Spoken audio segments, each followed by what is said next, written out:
करण्यात आलेल्या लाभार्थी महिलांना दिनांक 1 जुलै 2024 पासून दरमहा 1500 रुपये आर्थिक लाभ देण्यात येणार आहे।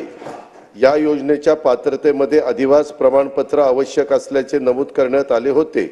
आता लाभार्थी महिलांच्याकडे अधिवास प्रमाणपत्र उपलब्ध नसेल तर त्याऐवजी 15 वर्षापूर्वीचे रेशन कार्ड किंवा मतदार ओळखपत्र किंवा शाळा सोडल्याचं प्रमाणपत्र किंवा जन्म दाखला या चारपैकी कोणतेही ओळखपत्र किंवा प्रमाणपत्र ग्राह्य धरण्यात येणार आहे।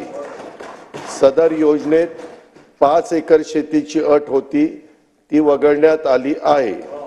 सदर योजनेत लाभार्थी महिलांचा वयोगट 21 ते 60 वर्ष असा होता, त्याऐवजी 21 ते 65 वयोगट करण्यात येत आहे।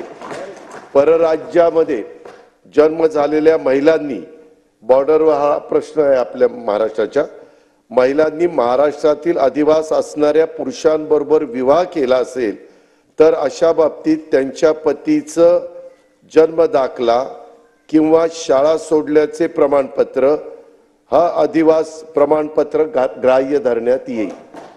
तसंच 2.5 लाख रुपये उत्पन्न दाखला उपलब्ध नसेल तर ज्या कुटुंबांकडे पिवळे किंवा केशरी रेशन कार्ड उपलब्ध असेल त्यांना उत्पन्नाचा दाखला प्रमाणपत्रातून सूट देण्यात येत आहे।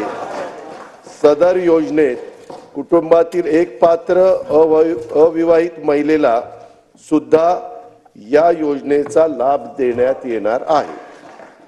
धन्यवाद।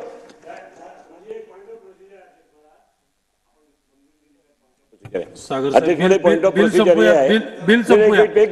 एक मिनिटाचा पॉइंट ऑफ प्रोसिजर आहे। अध्यक्ष महाराज एक पॉइंट ऑफ प्रोसिजर आहे। पॉइंट ऑफ प्रोसिजर आहे अध्यक्ष महोदय। पॉइंट ऑफ प्रोसिजर आहे की सन्माननीय एवढं बिल उद्या लगेच संधी देतो एवढं होती। योजनेसाठी सरकारकडून मुदतवाढ देण्यात आलेली आहे। लाडकी बहीण योजनेसाठी डोमिसाइलची अट जी आहे ती मागे घेण्यात आलेली आहे। लाडकी बहीण योजनेसाठी 2 महिन्यांची मुदतवाढ देण्यात आली आहे। 31 ऑगस्ट पर्यंत आता अर्ज करता येणार आहे आणि या योजनेसाठी 21 ते 65 वर्षापर्यंत वयोमर्यादा वाढवण्यात आलेली आहे। लाडकी बहीण योजनेसाठी सरकारकडून मुदतवाढ देण्यात आली आहे।